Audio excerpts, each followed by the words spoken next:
Hi, I'm Richard Jelsma. I'd like to welcome you to my Algebra II class. Today we're going to briefly go over questions that we had on the 6.2 homework that was assigned yesterday. I only had 4 questions.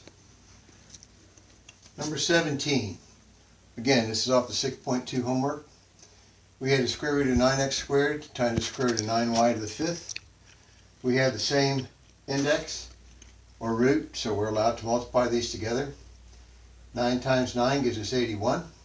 And we have x squared y to the 5th under the radical as well. So we're going to break that down. We have the square root of 81 x squared. Y to the 5th. 5 won't divide by 2 evenly. So we'll break that y to the 5th down to y to the 4th times y. Square root of 81 is 9. 2 divided by this implied 2 is 1. 4 divided by 2 is 2. So on the outside we have 9xy squared. On the inside of the radical, number 17. Number 18, probably the most complicated of the 4.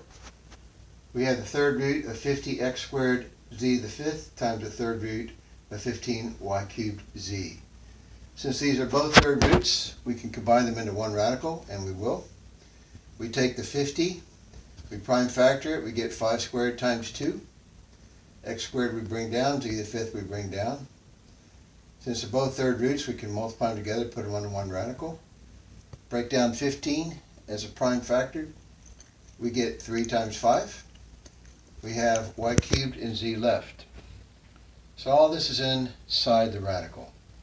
This gives us the third root of, here we have 5 squared times 5, that gives us 5 to the third. 2 plus 1 makes 3.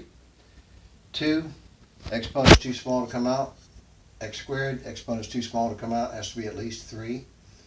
Z to the 5th times z gives us z to the 6th. And we still have this 3. Exponent's too small to come out, and we have a y cubed. Okay, so we put them in multiples of 3. 3 divided by 3 is 1. I get 5 to the first power. 2 has to stay in. 3 has to stay in. X squared has to stay in. Multiplies to 6x squared inside the radical. 6 divided by 3 is 2. Gives us z squared. 3 divided by 3 is 1. Gives us y. So we're left with 5z squared y times the third root of 6x squared for our final answer. Number 19. Roots of 2x times 3 square roots of 8x. Multiply the outside coefficients.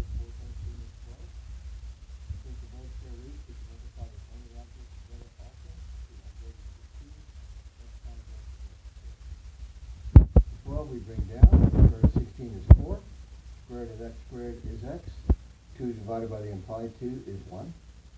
This gives us 48x for our final answer. Number 32. We have the third root of 18y squared over the third root of 12y.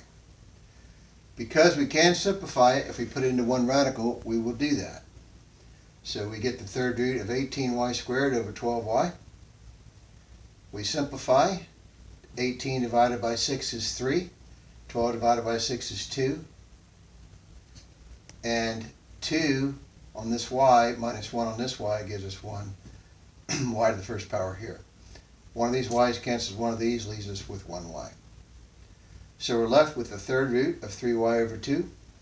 There's nothing else we can do to simplify inside that radical, so it's time to split it apart again. So we have the third root of 3y divided by the third root of 2.